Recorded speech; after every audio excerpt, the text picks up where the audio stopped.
Good evening. The energy firm Quadrilla has lost its latest attempt to get planning permission to frack at a second site in Lancashire. Today, the government rejected the application at Roseacre Wood. The company is currently drilling at nearby Preston New Road. But last week, the government refused to increase the seismic levels at which fracking has to stop. Here's our chief reporter, Dave Guest. A tea-time celebration for members of the Roseacre Awareness Group. They'd spent years fighting Quadrilla's proposals to test for shale gas on this site at Roseacre Wood, close to their homes. It's just been an enormous strain on everyone, their health, everything. Today, the government finally agreed the site wasn't suitable because the surrounding roads weren't good enough.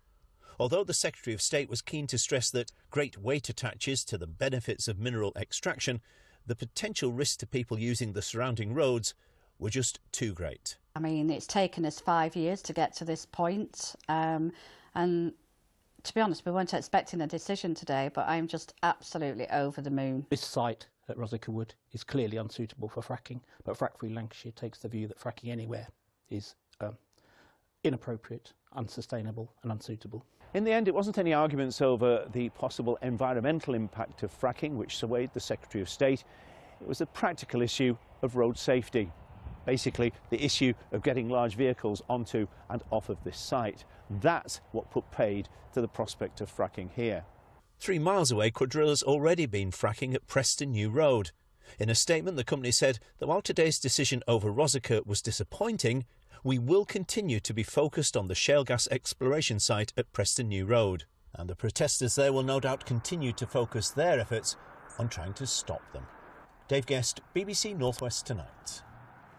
Well, our environment correspondent Judy Hobson told me earlier where this decision now leaves Quadrilla and its fracking plans.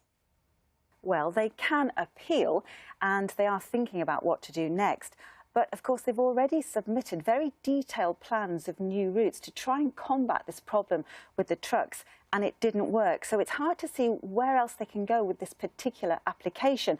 But I think this will have come as a surprise to Quadrilla because the last Secretary of State, Sajid Javid, said he was minded to approve permission if the road issue could be sorted out. And Quadrilla said that they were confident that it could be. And will today's decision have any impact on the fracking industry around the country? Well, this was about planning policy. It wasn't about fracking. And today's ruling made it clear that there were no concerns about water quality or earthquakes. It was simply that the roads couldn't cope with the increase in the number of trucks. That doesn't mean, though, that other councils won't be looking at this. Some of the anti-fracking campaigners were very worried because Roseacre is in such a rural area that if permission had been given here, it could be given to many other rural areas. Of course, the government will look at each application on a case-by-case basis, if you like. But it's certainly another blow for Quadrilla because, as you were saying, this 0.5 limit is a problem. Quadrilla are saying if it can't be lifted, they think, and this is what their chief executive said, it could strangle the industry.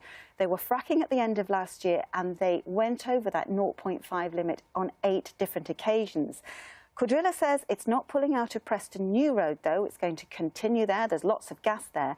But I doubt we'll see any more fracking applications if that 0.5 limit isn't lifted. And the government has said this week it's not looking at doing that. Judy, thanks very much.